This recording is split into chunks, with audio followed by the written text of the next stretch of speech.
Ravi de vous retrouver ce soir à ce grand rendez-vous du débat. Sur la sellette, aujourd'hui, nous recevons Vivien Manangou, diplômé de droit de l'Université de Cergy-Pontoise et de l'Institut supérieur de management et d'administration publique et politique. Actuellement, il est donc chargé d'enseignement en droit constitutionnel, droit fiscal et droit d'administration et droit administratif aux universités de La Rochelle et de Cergy-Pontoise, comme je l'ai dit tout à l'heure.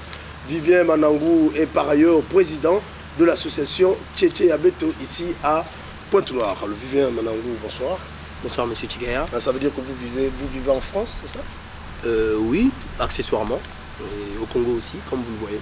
Alors vous êtes président de l'association Tchétché Yabeto. Parlez-nous un peu de votre association. Alors notre association est une association de développement local. Nous essayons de faire émerger certains projets pour favoriser une diversification de l'économie, une assistance aux jeunes, mais aussi aux personnes les plus âgées.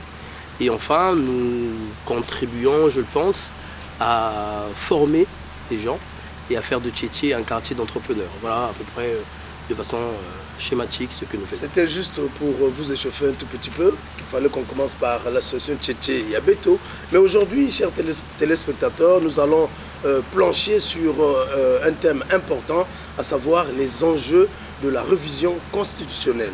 Alors, avant d'aborder ce thème important, je ne serai pas seul, bien entendu, comme d'habitude, nous voulons un peu savoir qu'est-ce que c'est que la Constitution. Alors, une constitution, c'est le test fondamental d'une république. Vous savez, comme dans une famille, on a des rituels, des traditions qui sont acceptés par l'ensemble des membres de la famille.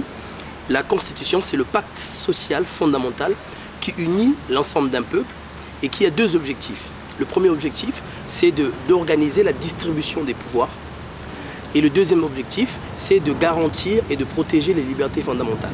Alors voilà en quelques mots la définition concise de la Constitution. Alors dans les pays, on parle souvent de république. À quel moment on dit on est passé à telle république pour telle autre république? Alors à quel moment? Alors une constitution, le changement de république est un moment essentiel, on va dire fondateur. Chez nous au Congo, nous avons eu jusqu'à ce jour 7 constitutions, ça veut dire 7 républiques. À chaque fois qu'il y a eu une révolution, il y en a eu une première à l'indépendance. Vous savez qu'avant, nous avons le régime de protectorat. Et lorsque nous avons été indépendants en 1960, donc 1960, nous avons eu une première république avec une première constitution. Nous en avons eu une deuxième en 1963, avec Massamba Deba, qui a inauguré ce qu'on appelait le socialisme Bantou à l'époque. Nous en avons eu une autre en 1968, lorsque le président Gouabi est arrivé au pouvoir.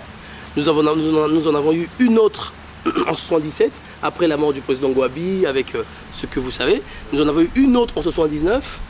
Nous en avons eu une autre en 1992, à la suite du changement de la conférence nationale souveraine.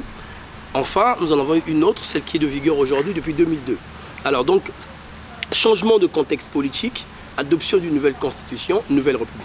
Comme vous le voyez, pour un pays aussi jeune, nous sommes assez on va dire, budgétivores en matière de constitution. Des constitutions, nous en faisons et nous en défaisons. Voilà. Alors, parlons de régimes. Hein? Combien de régimes il existe en ce qui concerne le pouvoir dans un pays? Parlez-nous un peu des types de régimes. Alors pour ce qui est des régimes, il est couramment accepté on distingue principalement 2 sortes de régimes. Les régimes présidentiels et les régimes parlementaires. Alors un régime présidentiel, c'est un régime dans lequel il y a une séparation stricte des pouvoirs. C'est-à-dire que les pouvoirs législatifs, judiciaires et exécutifs sont séparés de façon à ce qu'aucun des autres pouvoirs n'empiète sur les pouvoirs. C'est le fameux principe de la séparation de pouvoirs. Mais une séparation à la fois fonctionnelle et organique. Les organes sont séparés et les fonctions aussi. Et dans ce genre de régime, c'est le nôtre, le pouvoir exécutif ne peut dissoudre le pouvoir législatif et vice-versa. C'est dans notre constitution l'article 114 qui pose le principe. Alors aux États-Unis, l'exemple du régime présidentiel le plus évident, c'est la démocratie américaine, où on a un régime de séparation stricte de pouvoir. Et puis vous avez tous les pays de l'Europe, de l'Amérique latine, qui eux aussi ont des régimes de ce type. Alors, la deuxième catégorie des régimes, c'est le régime parlementaire.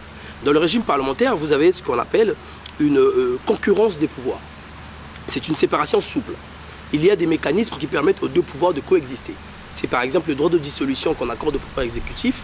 C'est d'autre part le droit, donc, la motion de censure qu'on accorde au pouvoir législatif. Donc il y a des moyens d'action réciproque qui permettent aux deux pouvoirs de pouvoir coexister. Alors, dans le régime de majorité parlementaire, c'est essentiel, comme vous le comprenez, majorité parlementaire, c'est-à-dire qu'il faut une majorité au Parlement pour pouvoir exercer le pouvoir. C'est le parti qui a la majorité au Parlement qui exerce la réalité du pouvoir exécutif. Alors, il y a une catégorie mixte qui a été théorisée par Maurice Duverger, c'est la catégorie des régimes semi-présidentiels. Alors, les régimes semi-présidentiels, c'est un régime dans lequel, où il y a, on va dire, une mixité, une alliance entre le régime présidentiel et le régime parlementaire. C'est ce qui existe en France depuis 1958.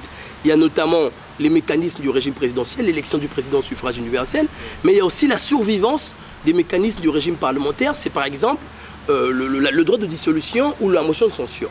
Nous avons eu ce régime, nous avons expérimenté ce régime en 1992, à l'époque, quand le président Lissouba avait été élu, et c'est un régime conflictuel, je cite Lissouba, qui a conduit à beaucoup de difficultés, comme vous le savez. Et ce régime existe dans d'autres pays, c'est par exemple le cas aujourd'hui en Ukraine ou encore au Portugal. Merci beaucoup. Alors, chers téléspectateurs, vous savez que cette émission, je suis jamais seul. Il y a toujours un panel de journalistes qui défilent, bien entendu, pour poser un certain nombre de questions. Alors, on va commencer par Eric Habib. Eric Habib qui va s'entretenir avec monsieur Vivien Manangou. Alors, ils vont s'entretenir sur les mesures sociales prises par le président de la République, Denis Sassou Nguesso. Monsieur Manangou, bonsoir. Bonsoir madame. Alors, tenant compte des conjonctures nationales, oui, mais aussi internationales, le président de la République n'a cessé de prendre des mesures sociales. La plus récente est celle issue de la réunion du Conseil des ministres du 7 octobre dernier. Dites-nous, quelle lecture faites-vous de cette réforme, mais bien entendu sur le secteur des actes et documents d'état civil? Alors, je fais allusion là à l'acte de naissance, l'acte de mariage, extrait d'acte de naissance et bien d'autres. Très bien. Alors, c'est vrai qu'il y a une volonté de prendre certaines mesures sociales que d'ailleurs le gouvernement justifie par la nécessité de renforcer le pouvoir d'achat. C'est ce que dit le ministre de la Communication. Alors, très bien, chaque fois qu'on dit aux Congolais, on va vous faire gagner 200, 300 francs, c'est toujours une très bonne chose. Donc il faut évidemment saluer ce genre d'initiative. Mais je pense que la vraie question, c'est de s'interroger sur l'efficacité des mesures. Si on dit améliorons le pouvoir d'achat, alors interrogeons-nous sur l'efficacité de telles mesures. Est-ce que rendre gratuit l'acte de naissance qui coûtait 1200 contribue durablement à renforcer le pouvoir d'achat des Congolais? Je suis assez sceptique. Est-ce que faire du passeport un document gratuit changera la vie des Congolais? Je suis assez sceptique. Pourquoi? Pour des raisons évidemment très simples. Le passeport, ceux qui ont besoin du passeport, c'est ceux qui veulent voyager. Aller au Bénin ou en Angola ou en France, très bien. Pour aller au Bénin, par exemple, il faut payer un billet qui coûte quasiment 300 000 francs. Ça veut dire que le Congolais qui gagne 150 000 ne peut pas se taper le luxe d'aller au Bénin s'il a 2 enfants à Noël. Donc ce mesure va concerner une certaine catégorie de personnes, une certaine classe de personnes. Et donc, je me pose la question de l'efficacité de cette mesure et de la population que ça va toucher, d'une part. D'autre part, est-ce que, aujourd'hui, si vous appelez à Brazzaville, vous allez à Brazzaville faire un passeport, il n'y a pas de carton. On vous dit, il n'y a pas de carton, il n'y a pas de carton. Alors, en quoi la gratuité du passeport fera avancer la qualité du service public de l'immigration? Il faut se poser ce genre de questions. Alors, très bien pour la gratuité, mais je pense quand même que ce que les Congolais attendent, c'est des services publics de qualité, d'abord, et être sûr que lorsqu'ils vont frapper devant une administration, ils auront à la fois un personnel de qualité et un service de qualité. Non pas des mesures qui peuvent certes faire plaisir, mais qui parfois relèvent un peu de la communication. Vous voulez dire que lorsque nous constatons, par exemple, en ce qui concerne les passeports, oui. Déjà que quand c'était payant, il fallait vraiment se tutorer la cervelle pour avoir le passeport. Est-ce que maintenant que c'est gratuit, vous voulez donc dire que le personnel là-bas ne sera pas très efficace? Peut-être que je n'ai rien à gagner. Pourquoi faire vite pour que ce citoyen qui est en face de moi puisse avoir le passeport? C'est ce que vous voulez dire? L'histoire nous le dira. Mais on peut déjà voir, il y a d'autres mesures de gratuité qui ont été édictées. Nous allons arriver là. Nous sommes d'abord nous sommes dans le secteur des actes et documents administratifs. Oui, très bien. Alors tout à l'heure, vous avez dit qu'il y avait des documents, par exemple le passeport. Oui. C'était pas n'importe qui pouvait obtenir le passeport. Mais pour ne prendre que le cas précis de l'acte de naissance, parce qu'on le veuille ou pas, tout Congolais a besoin d'avoir cet acte d'état civil. Bien sûr. En ce moment-là, vous ne pensez pas que c'est quand même une bonne chose, une avancée assez considérable? Il faut bien qu'on se comprenne. Je ne dis pas qu'il ne s'agit pas d'avancées considérables. Moi, je pense que le rôle de l'homme politique, c'est d'aller au-delà de ce qui est considérable, justement. C'est quoi, par exemple? Si on me dit acte de naissance, il me semble que l'acte de naissance soit un document essentiel et que la gratuité ne me dérange pas du tout, dans la mesure où lorsque un enfant est né, il doit être déclaré, on lui établit un acte de naissance, très bien. Mais je ne comprends pas pourquoi l'extrait d'acte de naissance qui serait délivré 2 ans, 4 ans plus tard serait gratuit. Moi, je vais vous dire, je suis partisan de la décentralisation. Et je suis convaincu que chaque fois qu'on fait les poches des communes, on tue la décentralisation. Parce que, qu'est-ce qui va se passer dans 2 mois, dans 4 mois? Vous irez faire votre extrait d'acte de naissance dans une mairie, on vous dira allez faire la photocopie en face. Parce qu'ils n'auront rien. Ils n'auront pas l'encre, ils n'auront pas de papier, ils vous diront en face, il y a un secrétariat, madame, allez-y, vous êtes gentil, mais allez faire votre photocopie. Et des photocopies nous, de fortune vont se créer. Vont se créer, et généralement des photocopies de mauvaise qualité. Alors, est-ce qu'il faut créer ce genre de situation? Non. Alors, ils auront un budget.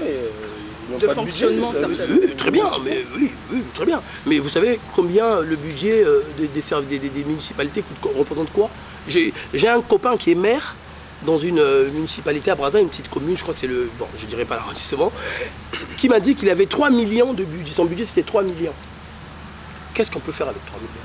Si on veut une décentralisation, c'est-à-dire un pouvoir qui soit délégué, parce que lorsqu'on délègue le pouvoir est plus efficace. La proximité permet de renforcer le pouvoir. C'est très simple. Si vous habitez à Tchétché comme moi, vous êtes mieux à même de comprendre les réalités de Tchétché que celui qui habite à Dongo, à l'Infando, pour venir vous expliquer ce qu'on doit faire à Tchétché.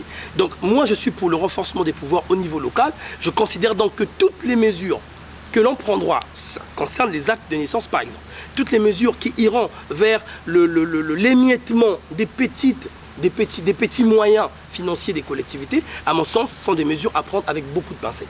Soyons bien clairs, je ne dis pas qu'il ne faut pas le faire. Je dis qu'il faut voir quelles seront la portée de ces mesures, qui me paraissent à moi assez simples. Alors, il faudrait qu'on se le dise, que hier, les frais de ces différents documents administratifs contribuaient, sinon presque, au fonctionnement de certaines structures étatiques. Alors aujourd'hui, est-ce qu'il y a des mesures d'accompagnement prévues, par exemple, pour le cas précis des actes de naissance? Alors moi, quand je lis le Conseil des ministres, le rapport du Conseil des ministres, ils ne nous en disent rien.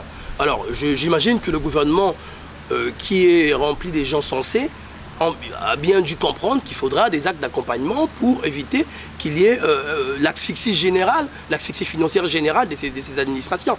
Donc j'attends dans les jours à venir que les ministres de tutelle nous disent quelles seront les mesures d'accompagnement pour faire en sorte que ces administrations continuent de vivre. Je vais vous prendre un exemple très simple. Je ne sais pas si nous parlerons de la gratuité de l'école. Peut-être que nous n'allons pas évoquer. On va y arriver. Peut-être. Alors, je vais donc vous couper. Je vous coupe l'herbe au pied si vous voulez bien. Il n'y a pas de problème. Chère madame. Alors, la gratuité de l'école, par exemple, moi, il y a quelque chose d'effarant. Dans le cas de mon association, nous travaillons avec un collège de mon quartier et nous sommes allés pour aller regarder ce qu'on devrait faire ensemble et compagnie. Alors, le problème, c'est qu'il y a une sentinelle dans cette école qui n'est quasiment plus là, pour une raison très simple, parce que cette sentinelle ne perçoit pas son salaire. Il était justement rémunéré par le produit des assurances des élèves. Du jour où l'assurance n'existe plus, c'est désormais les subventions étatiques même qui devraient même rémunérer la sentinelle. Alors, le monsieur a 6 mois de retard. Alors qu'est-ce qu'il fait? De temps en temps, il va se débrouiller, il abandonne son poste. Bonjour les voleurs. Et nous sommes les victimes. Alors, je veux dire, pourquoi prendre des mesures qui font plus mal à l'école qu'ils ne règlent les problèmes? Alors, je veux dire, c'est très bien de prendre des mesures, mais il faut, je crois, d'abord mieux appréhender la portée de ces mesures, l'efficacité, non pas seulement ce qui pourrait être le sentiment populaire. Parce que si vous dites aux gens, vous dites aux Congolais, le passeport c'est gratuit, ils vous disent très bien. C'est comme dire aux gens, vous ne payez pas d'impôts, c'est toujours très bien. Mais le rôle du politique, c'est de prendre des décisions difficiles. C'est de dire aux Congolais, vous voulez des services de qualité, très bien, alors vous allez payer. Alors concernant les actes de naissance, oui. Dites-nous un peu, si on vous demandait quelles seraient les mesures d'accompagnement, vous direz quoi? Alors, s'il faut prendre les mesures d'accompagnement, quelle est votre proposition? La première chose, d'abord, je dirais très bien pour l'acte de naissance. La copie intégrale d'acte de naissance doit être gratuite. C'est-à-dire, lorsqu'un enfant vient au monde, il faut que la mairie lui délivre un acte de naissance gratuitement. Très bien. Alors, la principale mesure d'accompagnement, pour moi, ce serait de maintenir le paiement d'un montant dérisoire sur les extraits d'actes de naissance. Parce que je considère que ce n'est pas obligatoire. Lorsque l'on veut faire un extrait, c'est qu'on a besoin de faire une démarche. Et je considère qu'il est normal que le Congolais contribue au financement des extraits d'actes de naissance. Première chose. Deuxième chose, il faut faire en sorte, mais ça c'est un gros problème parce qu'il faudra modifier la loi, il faut faire en sorte que les collectivités locales, puisque nous parlons des actes qui relèvent du domaine des communes, que les communes notamment aient une certaine autonomie financière. Il faut qu'ils aient le produit, il faut qu'ils aient il faut qu'on délègue certaines taxes sur le plan municipal aux communes des quartiers. Par exemple, ça peut être sur l'enlèvement des ordures ménagères, ça peut être sur plein d'autres choses. Il faut qu'il y ait un transfert financier aux communes des quartiers, aux collectivités, pour qu'ils arrivent à gérer les problèmes qui relèvent de leur quartier. Ça s'appelle tout simplement la subsidiarité. C'est le principe de subsidiarité. L'autorité la plus compétente, la plus proche, gère les problèmes qu'il peut régler à son échelon, et la plus grande autorité gère les problèmes qui relèvent de l'ensemble. Il y a plusieurs mesures sociales. Oui. Alors, en tant que praticien du droit, oui. Comment avez-vous apprécié la gratuité des documents établis par la justice, notamment les casiers judiciaires, les grosses ouais. Alors, les décisions de justice? Je pense que ça, en revanche, c'est une très bonne mesure. Pourquoi? Parce que le principe d'un État qui se veut État de droit, c'est de faire en sorte que la justice soit accessible à tous. Et donc, pour que la justice soit accessible à tous, il faut déjà commencer par restreindre ou même éliminer, supprimer les différentes encluses qui peuvent empêcher, qui peuvent entraver cette bonne marche. Je pense que de ce point de vue, et d'ailleurs personne ne sait où allait l'argent des certificats de nationalité ou des casiers judiciaires. On n'a jamais, aucun Congolais n'a vu un jour un procureur ou que sais-je encore faire un bilan sur le nombre, Dieu sait qu'ils en faisaient tous les ans. Personne ne sait où est le produit des certificats de nationalité des casiers judiciaires. Je pense que de ce point de vue, c'est une très bonne réforme du gouvernement qu'il faut saluer. Et comment vous allez survivre, surtout que vous viviez des grosses, par exemple? Mais ce ne sont pas les grosses qui doivent faire survivre la justice. C'est le gouvernement qui doit avoir le courage de doter la justice des véritables moyens. Parce qu'un État ne peut pas se construire... Déjà, les magistrats ont des bons salaires. Déjà, les magistrats ont des bons salaires. Mais je ne suis pas sûr que c'était la première mesure à prendre. Tu vois ce que je veux dire? Ce ne sont pas les salaires de magistrats qui font une bonne justice. C'est plutôt les moyens accordés à la justice qui font une bonne justice. Donc je pense qu'il faut que l'État... prenne enfin les bonnes décisions en matière. Il ne faut pas que les gens aient peur de la justice. Il ne faut pas... Vous trouvez ça normal que dans un pays comme le Congo, quand vous allez à la gendarmerie, c'est une porcherie? Vous avez des gens partout, jusqu'à l'extérieur. Pour des questions de voiture, on va à la gendarmerie. Et que fait la justice dans ce pays? C'est le travail de la justice. Lorsque le travail de la justice, c'est de régler les litiges entre des particuliers. De justice, hein. Oui, très bien, mais c'est quand même là la justice qui revient à ce travail. D'abord. J'ai un problème avec madame, je porte plainte, nous allons à la justice. Vous voyez, donc il faut que les Congolais aient confiance en leur justice, ce qui passe par le renforcement des moyens de la justice. C'est la mission de l'État et je pense que c'est l'une de ses missions régaliennes. Merci beaucoup. Alors je ne saurais pas, Djibel, excuse-moi, je ne saurais pas quitter ce plateau sans pourtant parler de la mesure sociale sur les femmes, notamment la gratuité de la césarienne. Aujourd'hui, elle est mise en exergue. Est-ce que vous pensez que là aussi, le gouvernement a fait une bonne chose. Voilà. Je veux vous dire très honnêtement, pour moi, c'est une grande fumée. Pourquoi? Mais parce que aller dans un hôpital, vous posez la question toute simple à la sage-femme. Combien de césariennes avez-vous pratiqué aujourd'hui? Combien de femmes accouchent par césarienne? C'est un écran de fumée, dis dans son sérieux. La vraie réforme pour les femmes, c'est de dire toutes les femmes accouchent gratuitement. Ça ne coûte pas cher. Le Congo, l'État peut le faire. Voilà une réforme qui serait à la hauteur de l'aide qu'on peut apporter aux femmes. C'est très simple. Toutes les femmes qui doivent accoucher, accoucheront gratuitement. On peut se le permettre. Ne nous dites pas, celles qui accouchent par césarienne accouchent gratuitement. La césarienne est gratuite. Ça veut dire quoi? Ça veut dire qu'on porte atteinte au principe de l'égalité, qui est un principe essentiel si on veut vivre dans une république. Alors, on nous a fait comprendre que le mauvais côté de cette réforme, oui, c'est qu'il y a des pharmacies de fortune qui commencent par naître dans ces différents hôpitaux de la place. Alors, je suis pas très bien informé sur cette question, mais évidemment, ça crée toujours des effets d'aubaine.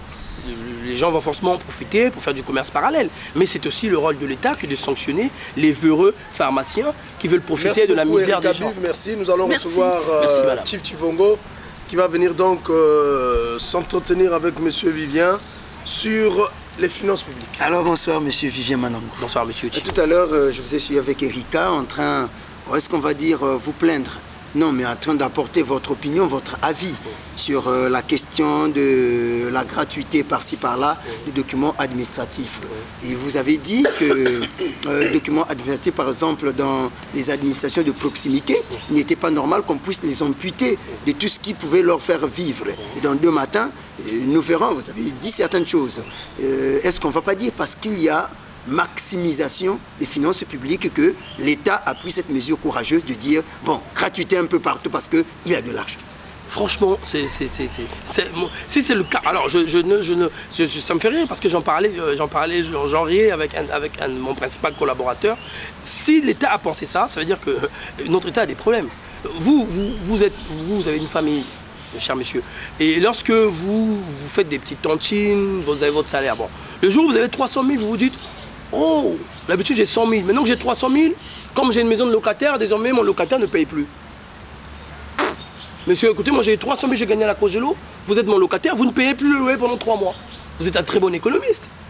Ah, c'est incroyable. Un État ne peut pas, soi-disant, parce qu'il y a un excédent budgétaire prévisionnel, tuer toutes les éventuelles ressources internes. Non, l'économie, c'est pas ça. Vous l'appelez tuer? Ah oui. On peut avancer donc. À mon sens, oui.